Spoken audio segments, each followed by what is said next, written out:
Salam damai sejahtera bagi kita semua. Kita tiba pada pelajaran ke-8 dengan judul Kebebasan Memilih, Kasih, dan Pemeliharaan Ilahi. Berikut garis besar pelajaran kita dari hari per hari. Pada hari Minggu dengan judul Allah kita yang berdaulat. Berdaulat artinya memiliki kekuasaan mutlak dan tertinggi. Atau segala sesuatu terjadi atas izin dan ketetapannya. Maka atas pemahaman ini, orang-orang berpikir bahwa segala sesuatu yang terjadi di dunia ini adalah atas kehendak Tuhan.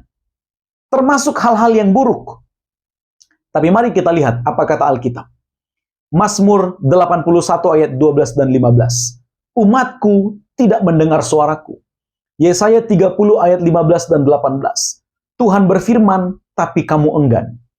Yesaya 66 ayat 4. Aku memanggil, tidak ada yang menjawab. Aku berbicara, tidak ada yang mendengar.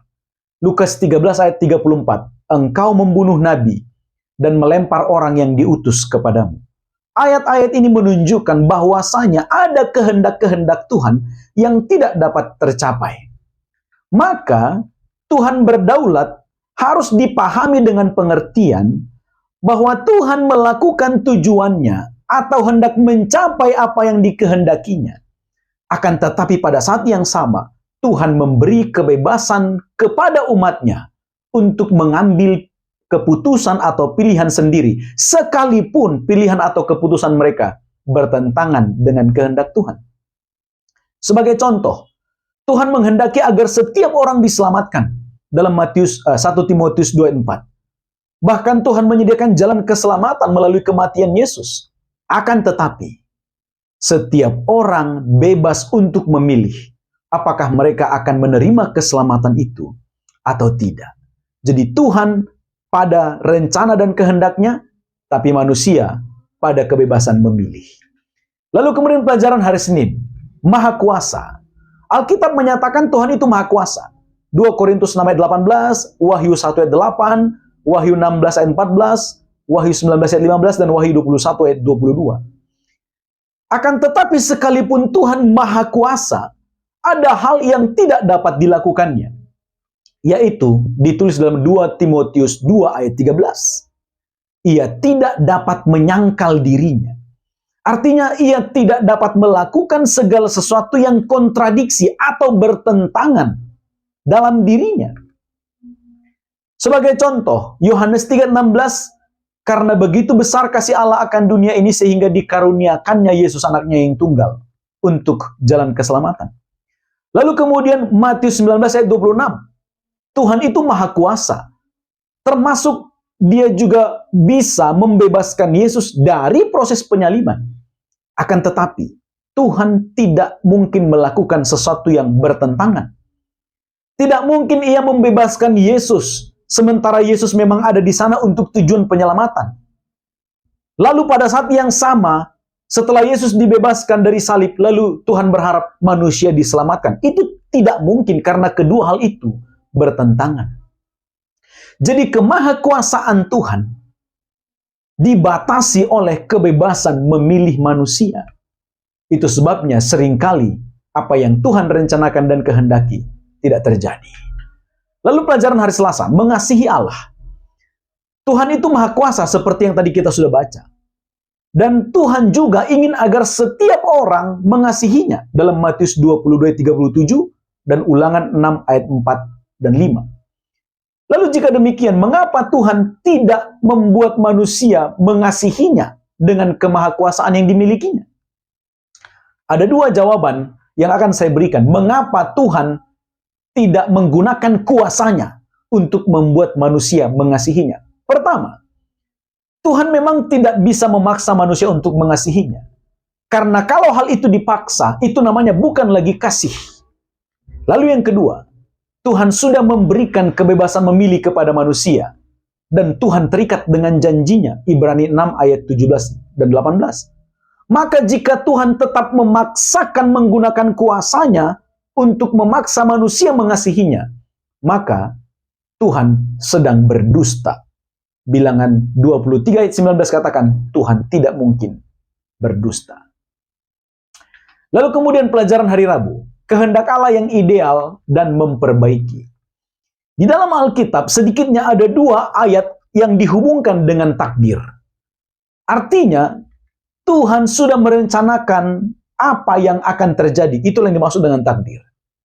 Ayat itu adalah Roma 8 ayat 29. Sebab semua orang yang dipilihnya dari semula, mereka juga ditentukannya dari semula. Lalu Efesus 1 ayat 11. Kami yang dari semula ditentukan untuk menerima bagian yang sesuai dengan maksud Allah. Apakah memang benar bahwa Tuhan sudah menentukan atau menakdirkan segala sesuatu, termasuk baik buruk yang akan terjadi atau yang sudah terjadi? Jika memang segala sesuatu baik dan buruk sudah ditentukan Tuhan akan terjadi, maka kita akan berbenturan dengan ayat yang lain yang mengatakan bahwa seringkali manusia menolak kehendak Allah sehingga kehendak Allah tidak tercapai. Lukas 13 ayat 34 dan Mazmur 81 ayat 12-15. Pelajaran di hari Minggu. Maka, bagaimana memaknai Roma pasal 8 ayat 29 dan Efesus 1 ayat 11? Kedua ayat itu harus dibaca sebagai ekspresi kemahatauan Tuhan akan apa yang akan terjadi.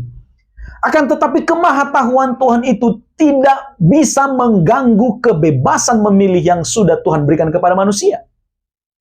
Sekalipun manusia berpeluang memilih pilihan yang salah. Lalu kemudian dalam pilihan yang salah itu Tuhan terus berupaya untuk bekerja mendatangkan kebaikan. Untuk memperbaiki, untuk mendatangkan kebaikan bagi kita manusia yang dikasihinya. Roma 8 ayat 28 katakan, Tuhan turut bekerja, mendatangkan kebaikan melalui segala sesuatu. Sehingga kita, Anda dan saya, akan menerima kasih karunia Tuhan itu. Lalu kemudian di pelajaran hari Kamis, Kristus telah mengalahkan dunia. Dalam situasi kehidupan ini mungkin ada yang berpikir, jika segala sesuatu terjadi atas kehendak Tuhan yang Maha Kuasa, lalu mengapa masih ada kejahatan, kesusahan, dan penderitaan? Saya akan memberikan paling sedikit 3 jawaban untuk pertanyaan itu. Pertama, Tuhan selalu memiliki kehendak yang baik. Akan tetapi seringkali manusia yang keliru dalam memilih, dalam menggunakan kebebasan memilih. Itulah yang menimbulkan penderitaan, kejahatan. Bukan Tuhan penyebabnya. Yang kedua, kita berada dalam pertentangan besar yang sedang terjadi antara yang baik dan yang jahat. Oleh sebab itu kita harus menyadari bahwa setan terus berupaya untuk memberikan hal-hal yang dapat mengalihkan kita dari kepercayaan kita kepada Tuhan. Lalu yang ketiga, tetap berpengharapan. Tuhan berfirman, kuatkan hatimu. Aku telah mengalahkan dunia. Dalam Yohanes 16 ayat 33. Segala kejahatan ini dan penderitaan yang ada akan berakhir menurut waktu Tuhan. Maka yang bisa kita lakukan sekarang adalah bertahan dan kuatkan hati. Sampai tiba waktu yang baik itu, Tuhan datang dan segala kejahatan akan dihapuskan. Inilah garis besar pelajaran sekolah sahabat kita untuk minggu ini. Semoga menolong Anda memahami pelajaran kita agar Anda mendapat berkat lewat pelajaran sekolah sahabat ini. Terima kasih, Tuhan memberkati.